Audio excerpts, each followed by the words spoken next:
Hi everyone. ఈరోజు వీడియోలో పచ్చి కొబ్బరితో మనం ఐస్ క్రీమ్ తయారు చేద్దాము. ఎలా చేద్దామో చూద్దాము. కొబ్బరిని తీసుకున్నాను నేను. ఫస్ట్ తీసుకున్న తర్వాత పైన బ్రౌన్ కలర్ పార్ట్ ఉంటుంది కదా, అదంతా కూడా రిమూవ్ చేశాను. రిమూవ్ చేసిన తర్వాత చిన్న చిన్న ముక్కల్ని కట్ చేసి దాన్ని మిక్సీలో వేసి చాలా స్మూత్గా మిక్సీ పట్టాను.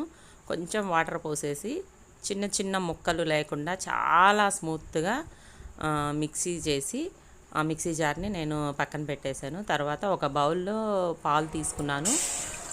పాలు కాగేలోపు మనము కొంచెం కార్న్ఫ్లోర్ తీసుకొని ఆ కార్న్ఫ్లోర్ని పాలు పోసి చక్కగా కలుపుదాము. ఎందుకంటే ఈ కార్న్ఫ్లోర్ వేస్తే పాలల్లో మనకి కొంచెం చిక్కదనం వచ్చి చాలా బాగుంటుంది, టేస్టీ క్రీమీగా ఉంటుందన్నమాట. అదిగోండి ఆ పాలు అలా పోసేసి దాన్ని చక్కగా ఉండలు లేకుండా కలిపి మనం కాగిన ఈ పాలల్లో ఆ లిక్విడ్ని వేసి కలపాలి. చిన్న మంట మీద పెట్టేసి ఈ లిక్విడ్ అంతా వేసి కలిపితే ముద్దలు లేకుండా వస్తుందన్నమాట.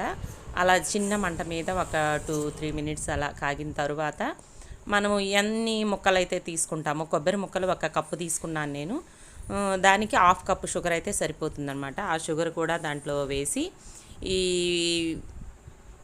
ఈ పాల మిశ్రమాన్ని చక్కగా కొంచెం చిక్కగా అయ్యే వరకు కూడా కలుపుతూ ఉండాలన్నమాట. మరీ చిక్కగా ఉండద్దు, మరీ పలుచగా ఉండద్దు. అదిగోండి ఇలా ఉండేటట్టుగా చూసుకొని మనం ఆపి కొంచెం చల్లారిన తర్వాత మనం ఆల్రెడీ మిక్సీ జార్లో కొబ్బరిని మిక్సీ చేసాం కదా, ఆ మిక్సీ జార్లోనే ఈ పాలను కూడా వేసి ఒక్కసారి అలా మిక్సీ తిప్పామంటే చక్కగా కలిసిపోతుంది. అదిగోండి అలా చక్కగా కలిసిపోయిన తర్వాత మనం ఇప్పుడు ఐస్ క్రీమ్స్ కోసము నేనైతే టీ కప్స్లో పోసాను. నేను చేసిన ఒక చిన్న చిప్ప చేశాను కదా, దానికి నాకు 5 గ్లాసులు అయిందనమాట. సో ఈ 5 గ్లాసుల్లో కూడా నేను పోసేసి ఒక 10 అవర్స్ నేను ఫ్రిడ్జ్లో పెట్టాను అనమాట. డీప్ ఫ్రిడ్జ్లో నేను కూల్ ఎక్కువ పెంచలేదు. సో 10 అవర్స్ పట్టిన తర్వాత అదిగోండి తీసి మనకి ఇంకా డైరెక్ట్గా తీస్తే రాదు కదా, కొంచెం అలా చేసేసి చాకు సహాయంతో నేను బయటికి తీశాను.